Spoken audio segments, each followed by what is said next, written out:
आज भगवान श्री राम के मंदिर निर्माण के प्रथम प्राण प्रतिष्ठा का ये प्रथम वर्ष है। ये भगवान श्री राम में प्राण प्रतिष्ठा का वर्ष नहीं है, कान खोल करके सुन लीजिए। ये हम हिंदू लोगों की प्राण प्रतिष्ठा का वर्ष है।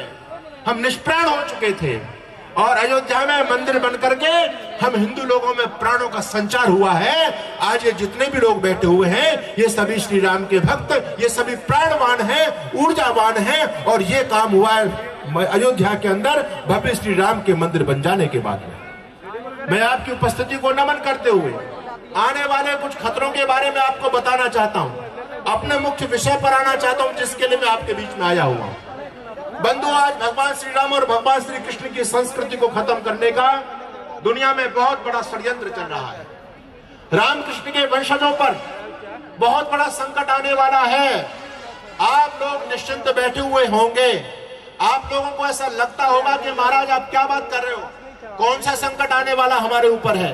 तो आप लोग केवल इस गुमला के क्षेत्र में रहते हैं। मैं देश और दुनिया में घूमता हूं, मुझे पता है कि सनातन धर्म पर कितने बड़े संकट के बादल छाए हुए हैं। हम पूरी दुनिया से समाप्त हो गए। हमको समाप्त करने का पूरा विश्व स्तर पर एक षड्यंत्र चल रहा है। बहुत सारे विधर्मी लोग हैं जो हमारे भाइयों को बहला करके फुसला करके धर्मांतरित कर रहे हैं। कुछ हमारी भी कमियां रही हैं, जिन कमियों के चलते हमारे अपने भाई अपने धर्म को छोड़ करके विधर्मी बन गए। और आपको आज याद रखना होगा कि एक ऐसा वर्ग विशेष इस धरती पर बढ़ता चला जा रहा है जिन लोगों का एक ही उद्देश्य है कि इस धरती पर कोई भी काफिर जिंदा नहीं रहना चाहिए। अगर कोई काफिर जिंदा है तो उन लोगों को धिक्कार है, उनका धर्म ग्रंथ कहता है। इसलिए काफिर का मतलब हिंदू, काफिर का मतलब वो जो कुरान को नहीं मानता, काफिर का मतलब वो जो मोहम्मद साहब पर विश्वास नहीं रखता।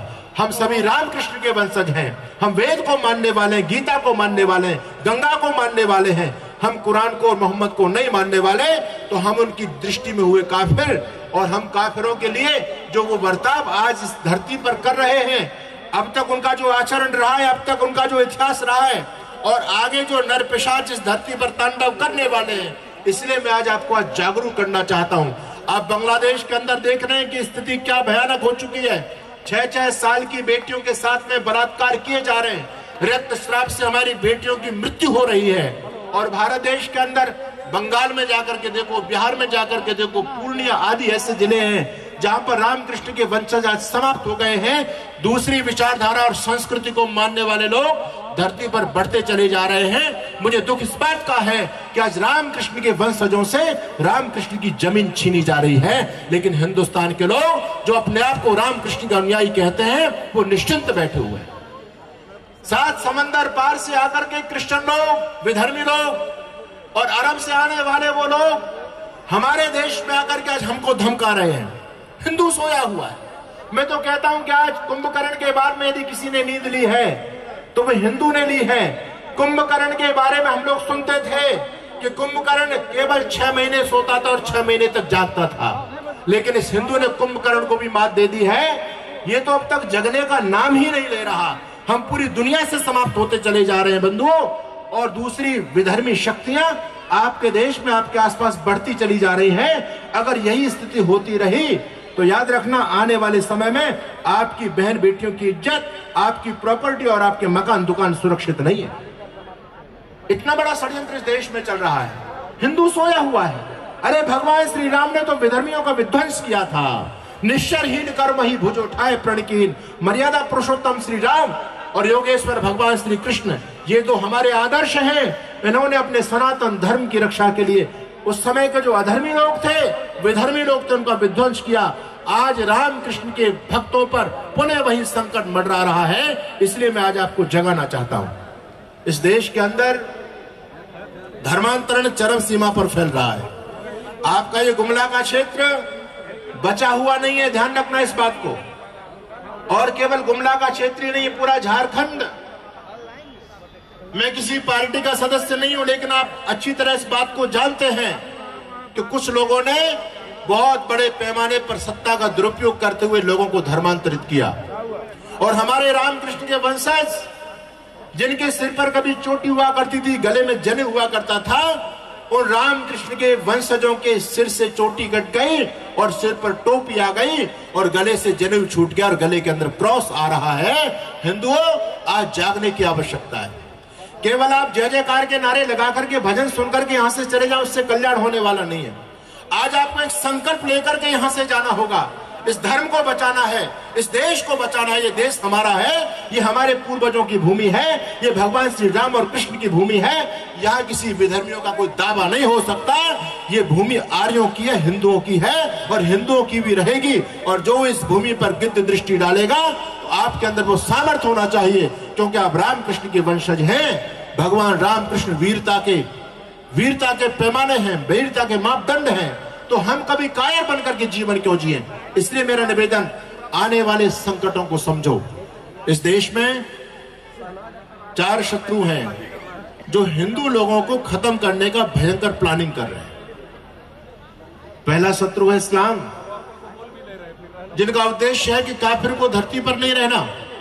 हम सभी काफिर हैं उनकी दृष्टि में, और काफिरों के साथ जो सलूक कुरान के अंदर लिखा गया है वो आज हर बुद्धिजीवी इस बात को जानता है। इसलिए उन लोगों के बड़े बड़े मदरसे सेंटर देश में स्थापित हो रहे हैं। दुर्भाग्य इस देश का है कि हम अपने बच्चों को धर्म की दीक्षा नहीं दे पा रहे। आज हम भगवान श्री राम की बात तो कर रहे हैं, भगवान श्री कृष्ण के जय जयकार के नारे तो लगा रहे हैं, लेकिन वास्तव में देखा जाए तो हम और राम और कृष्ण के असली भक्त नहीं है। हम केवल उनके नकली भक्त हैं, नकली भक्त। अगर हम रामकृष्ण के असली भक्त होते तो रामकृष्ण के पद चिन्हों पर चलते। भगवान कृष्ण ने गीता का दिव्य ज्ञान हमको दिया, क्या हमने गीता को खोल करके कभी पढ़ा? गीता हमारे घरों में नहीं है, हमारे बच्चों को गीता के 5 श्लोक तक याद नहीं है। और घरों में गीता होगी भी तो आपने मंदिर के अंदर लाल कपड़े में लपेट करके गीता जी को रखा हुआ होगा। सुबह शाम गीता जी की आरती भी घरों में लोग करते होंगे, फूल भी चढ़ाते होंगे, दीपक भी जलाते होंगे। लेकिन दुर्भाग्य ये है कि गीता पूजा करने की पुस्तक नहीं, गीता पढ़ने की पुस्तक है। हम लोग ना तो गीता को पढ़ते, ना हम रामायण को पढ़ते, ना हम महाभारत को पढ़ते। बंधुओं, अरे जब तुमको अपने धर्म ग्रंथों का ही ज्ञान नहीं है तो हम अपने बच्चों को धर्म की शिक्षा कहां से देंगे? इसलिए मेरा निवेदन, आने वाला समय बहुत भयावह आने वाला है। एक शत्रु आपका इस्लाम है, जो इस धरती पर अपना कब्जा बोल रहा है। वक्फ बोर्ड का आप लोग सभी नाम जानते हैं। इस देश की बहुत बड़ी भूमि पर उन भूमाफिया ने कब्जा कर लिया है।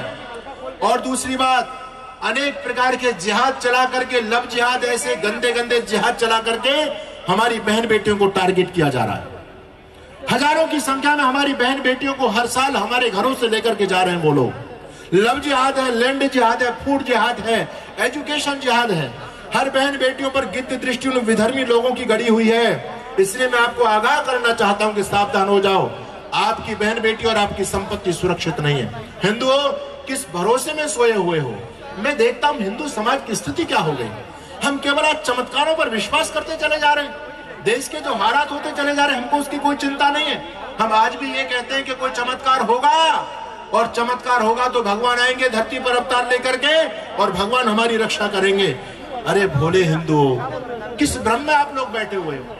अरे भगवान ने तुमको भेजा तो है धर्म की रक्षा के लिए, और कोई भगवान अलग से आकर के तुम्हारी रक्षा करेंगे क्या?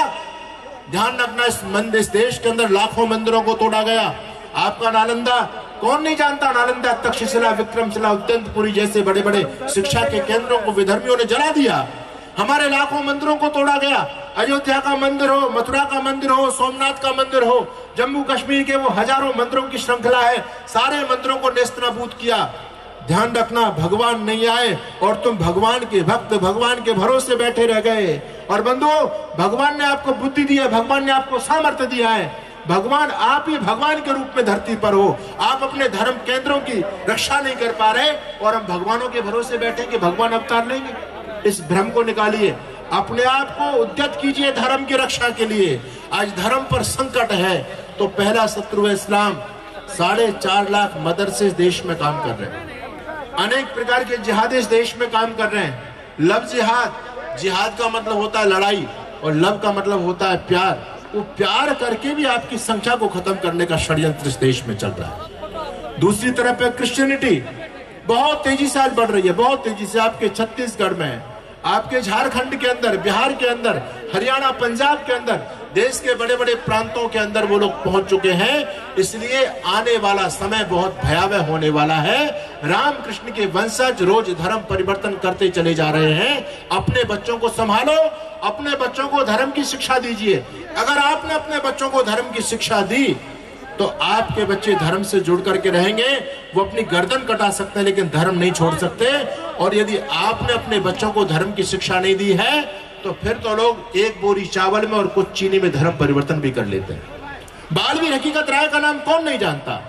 एक 12 साल का बच्चा जिसको विधर्मी लोगों ने कहा हकीकत अपना धर्म परिवर्तन करो नहीं तुम्हारी गर्दन काट दी जाएगी। वो 12 साल का बच्चा कहता है मुल्ला जी मैं धर्म परिवर्तन तो नहीं करूंगा क्योंकि मैंने धर्म को समझ लिया। जिसका धर्म गया उसका दुनिया में बचा ही क्या है। मैं धर्म को क्यों छोड़ दूं? मुझे अपने प्राणों का मोह नहीं है। तुम मुझे मारना चाहते हो तो मार सकते हो जल्लादो, क्योंकि तुम्हारे यहाँ कोई न्याय नहीं है। मैं धर्म के लिए मर सकता हूं लेकिन कभी धर्म से डिग नहीं सकता। आपको पता होना चाहिए। मुल्ला ने पूछा, काजी ने पूछा, हकीकत क्यों बेमौत मरना चाहता है? अरे तू 12 साल तेरी उम्र हुई है, तेरी पत्नी उस समय बाल विवाह हो जाया करते थे। अपनी पत्नी के साथ में ऐश आराम की जिंदगी व्यतीत कर, क्यों बेमौत मरना चाहता है? मुसलमान बन जा, हकीकत धर्म परिवर्तन कर ले। उस 12 साल के बच्चे हकीकत ने कहा मुल्ला जी एक बात बताओ, अगर मैं धर्म परिवर्तन करके मुसलमान बन जाऊंगा तो मैं क्या कभी मरूंगा नहीं? मुल्ला जी ने कहा हकीकत मरना तो सबको पड़ता है, जिसने जन्म लिया सबको मरना पड़ता है। तो वो 12 साल का बच्चा कहता है मुल्ला जी अगर मैं मुसलमान बनकर के भी मर गया तो फिर मुसलमान बनने का फायदा क्या हुआ? अरे मैं तो अपने धर्म के लिए मरना चाहता हूं। मैं कभी भी अपने मुख पर ये कालिक नहीं पुतवाना चाहता। आने वाली पीढ़ियां ये कहे कि हकीकत मृत्यु के डर से धर्म परिवर्तन कर गए। बंधु मेरा निवेदन, एक तरफ ये बालवीर हकीकत राय 12 साल का बच्चा है, एक तरफ गुरु गोविंद सिंह के वो मासूम बच्चे 7 साल का फतेह सिंह और जोरावर 9 साल का। वो दोनों मासूम छोटे छोटे बच्चे इस धर्म की रक्षा के लिए जिंदा दीवारों में चिन गए। उस इतिहास को आप लोग भूल गए क्या? जब जब हम पर संकट आया इस पगड़ी ने बलिदान दिया, गुरुओं ने मस्तक चढ़ा दिए, अपने प्राणों का दान किया। कुछ को आरे से चिरवाया, कुछ को रुई से जलवाया, कुछ शूली ऊपर टांग दिए, कुछ दीवारों में चिनवाए। वो गरम तवा पर चढ़े किंतु निज सत्य पंथ से डिगे नहीं, और पुर्जा पुर्जा कट गए मगर मुगलों के आगे झुके नहीं। ये हमारा बलिदानी इतिहास है। ये सनातन धर्म ऐसे जिंदा नहीं रह गया। हम आज सभी भगवान श्री राम के मंदिर की वो प्रथम वर्षगांठ मना रहे हैं। आपको पता है इस दिन को लाने के लिए कितने हमारे भाइयों ने बलिदान दिया। ये धर्म संस्कृति ऐसी जिंदा नहीं रही।